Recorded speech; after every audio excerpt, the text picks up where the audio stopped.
Hello दोस्तों, आपका स्वागत है उनमें क्लासेस पर।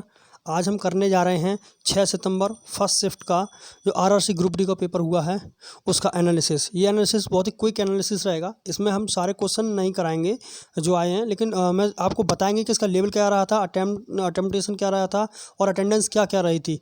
ठीक है, तो चलिए फटाफट शुरू करते हैं हम अपना एनालिसिस क्या क्या रहा था। तो सबसे पहले बात कर लिया है तो अटेंडेंस की बात कर लेते हैं। अटेंडेंस क्या रही थी, तो अटेंडेंस क्या रही थी, अटेंडेंस बस यही 42-45% अटेंडेंस रही है।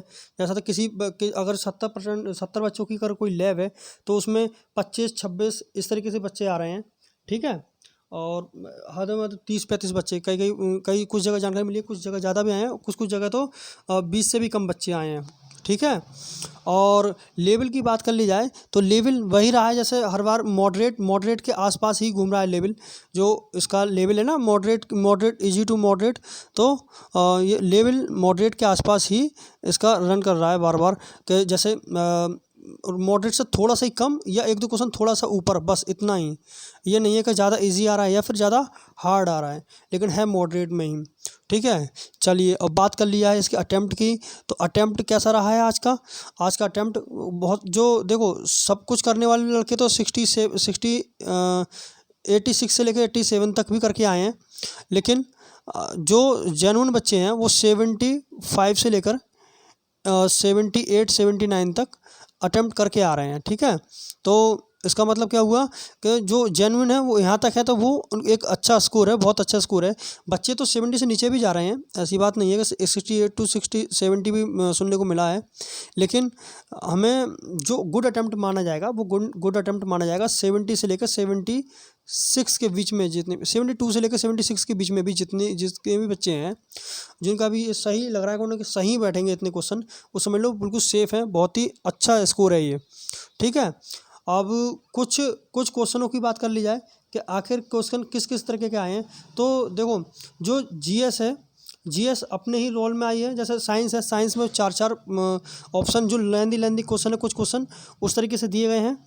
और जैसे साइंस में उसके स्टेटमेंट दे दिए कि ये हैं और पढ़ते रहो उन्हें, तो काफ़ी लेंदी हैं कुछ क्वेश्चन ईजी भी हैं। करंट अफेयर की बात कर ली जाए तो करंट अफेयर कहाँ से आ रहा है, करंट अफेयर 2022 का ही आ रहा है। खासकर आप गौर करोगे तो मार्च, अप्रैल, मई और मई तक ही इन 3 महीनों का ज़्यादा आ रहा है। जनवरी, फरवरी और नीचे अगस्त, जून, जुलाई, अगस्त इनका भी आ रहा है, लेकिन सबसे जून, जुलाई का और सबसे ज़्यादा किसका आ रहा है, जो बीच के महीने भी बताइए, मार्च, अप्रैल, मई, यहाँ तक का सबसे ज़्यादा यहाँ देखने को मिल रहा है। एक आध क्वेश्चन आपको मिलेगा 2021 वाला देखने को मिलेगा। लेकिन हाँ, साइंस में एक बात और, साइंस में जो पहले भी आपको बताया जा चुका है कि साइंस में अगर आप एनसीईआरटी के इक्वेशन जितनी दे रखी है ना केमिस्ट्री के, आप वो देख के चले आ रहे हैं तो आपका भला हो जाएगा बहुत अच्छी तरीके से। ठीक है, जो आने वाली शिफ्टें हैं और जिन बच्चों के पास टाइम है तो वो अभी भी देरी ना करें, एनसीईआरटी की बुक उठा लें और उसमें से जो मेन इक्वेशन आपके सामने दिखाई दे रहे हैं सिर्फ उन्हें भी रट लेंगे तो भी आपका काम चलने वाला है। ठीक है, बहुत अच्छे मार्क्स आप स्कोर कर ले जाओगे। अब साइंस में एक बात और, जैसे न्यूमेरिकल और वो सारी चीज़ें आ रही थी ना, उन्हीं चैप्टर से हैं, लेंस वाले चैप्टर से, लेंस, दर्पण और तुम्हारे प्रतिरोध वाले चैप्टर से। ठीक है, विद्युत वाले चैप्टर से, यही 2 ही चैप्टर हैं जहाँ से ज़्यादातर क्वेश्चन बन रहे हैं। बाकी केमिस्ट्री में केमिकल नेम और कंपाउंड नेम इस तरह की चीज़ें बढ़ रही हैं अब धीमे धीमे करके। ठीक है, और बायो में प्लांटेशन की तरफ जा रही है अब चीज़ें, मूव कर रही है, जो ह्यूमन बायोलॉजी से लेकर मतलब जो जूलॉजी की तरफ से प्लांट बायोलॉजी की तरफ जा रहा है, अब थोड़ा सा मूव हो रहा है, क्वेश्चन बढ़ते जा रहे हैं इस तरीके के। ठीक है, तो अब बात कर लेते कुछ क्वेश्चन किस तरीके से आए। जैसे एक क्वेश्चन आया था, आईपीएल का 15वां संस्करण किस वर्ष खेला गया था, तो सभी को मालूम होगा 2022 में। और एक क्वेश्चन ये भी था शिफ्ट 1 में ही इसका करंट अफेयर का, कि भारतीय हॉकी टीम के खिलाड़ी PR सुरजेश जिन्होंने ओलंपिक खेला था वो कौन थे, तो वो गोलकीपर थे। तो इस तरीके के क्वेश्चन आ रहे हैं सीधे सीधे ना पूछ के। और जैसे सिगरेट पीने से क्या नुकसान होता है, तो मानव के फेफड़ों में क्या हो जाता है, टार जमा हो जाता है, जिससे उनकी डेथ होने के चांस भी बढ़ जाते हैं। सही है, आपको बात समझ में आ रही होगी। और देखो, देखो एक एक टॉपिक है बहुत ज़्यादा पॉलिटिका कह लो या स्ट्रेटजी के संविधान संविधान जो 42वां संविधान संशोधन, इसमें जो मुख्य संशोधन हुए थे अब वो आपको देख लेने हैं, जिसमें मौलिक कर्तव्य बहुत ही इंपॉर्टेंट एक टॉपिक है तुम्हारा। हर एक शिफ्ट में इससे लगभग एक आधी शिफ्ट कोई खाली जा रही होगी। मौलिक कर्तव्य हर किसी में पूछा जा रहा है, लगातार पूछा जा रहा है। ठीक है, आज भी क्वेश्चन आया था कि 42वां संविधान संशोधन के बाद मौलिक कर्तव्य कितने मौलिक कर्तव्य हुए थे, तो तुरंत 42वें के बाद कितने हुए थे, 10 जुड़े थे। और जो हमारा 11वां जुड़ा था वो कब जुड़ा था, 2002 में। ठीक है, आपको याद रहेगा। चलिए और आगे बात कर लेते हैं। एक और ऐसा है जैसे स्थानीय स्वशासन, पंचायती राज से एक क्वेश्चन आपका बनना ही बनना है, पंचायती राज से। ठीक है, देखो पहले बलवंत राय मेहता चल रहे थे और अभी इन्होंने थोड़ा सा चेंज किया इसमें। अब की बार पूछा इन्होंने कि 1989 में किसने पंचायती राज की रिपोर्ट सौंपी थी, तो किसने सौंपी थी, आप नाम याद कर लें, पीके थुंगन ने, पीके थुंगन ने। तो ठीक है, और ये हो गया। कुछ संस्थान आ रहे हैं, जैसे central institute of Indian language कहाँ पर है, तो वो मैसूर में है। और मैसूर कहाँ है, कर्नाटक में है। सही है। और देख लेते हैं और क्या क्या आया था। जैसे और एक क्वेश्चन इस तरीके का भी आया था, सरदार वल्लभ भाई पटेल ने किसानों के लगान वृद्धि के लिए 1922 में कौन सा आंदोलन चलाया था, बारदोली सत्याग्रह।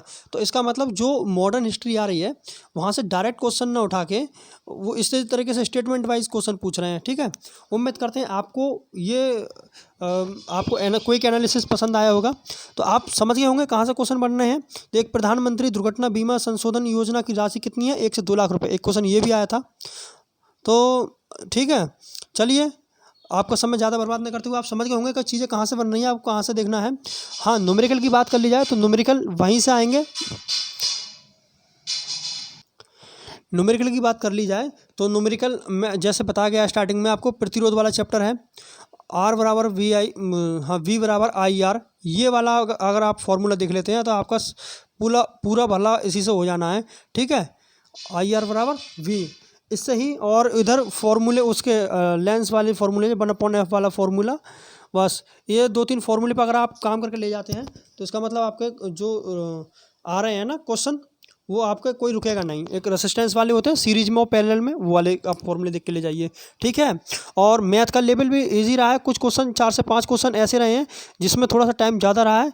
और रीजनिंग की बात कर लिया तो रीजनिंग में तो आपको पता ही 6 से 7 पजल आ रही हैं, सीटिंग अरेंजमेंट, यही टाइम टेकिंग है। बाकी तो नॉर्मल आ ही रहा है, एक आध क्वेश्चन कैलेंडर का भी देखने मिल रहा है बीच बीच में। ठीक है, चलिए आपके लिए इतना ही, और जल्द ही नए नेक्स्ट शिफ्ट के साथ में क्विक एनालिसिस के साथ में ऐसे ही मिलेंगे, बिना आपका टाइम खराब किए हुए। आपको पता चल जाना चाहिए कहाँ से कुछ चीज़ें बन रही हैं।